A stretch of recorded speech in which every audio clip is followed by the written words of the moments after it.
টিভিটা চলছে না কেন? আরে 50-100 টাকার জন্য রিস্ক নিচ্ছ কেন? একটা ইলেকট্রিশিয়ানকে ডেকে নাও, সে 50-100 টাকা দিয়ে সারিয়ে দিয়ে চলে যাবে। ঠিক আছে বাবা, 50-100 টাকার জন্য কেন টিভিটা আমি কারেন্ট খাবো? তা তুই একবার দেখে নে মিস্ত্রিকে। ঠিক আছে, আমি ফোন করে দিচ্ছি।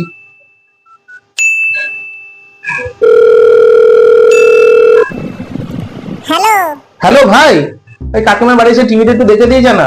সকাল থেকে কাকিমার চেষ্টা করছি, টিভিটা কিছুতেই চালাতে পারছে না। আচ্ছা আমি আসছি। ঠিক আছে কাকিমা, আসছে।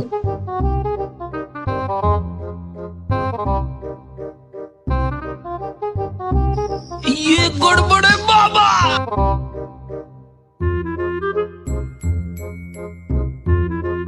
দো বাজে খুশি খুশি মহাল। কত টাকা দিতে হবে বাবু?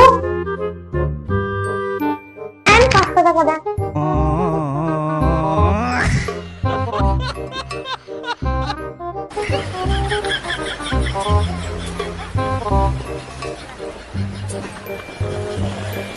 哎呦我的妈！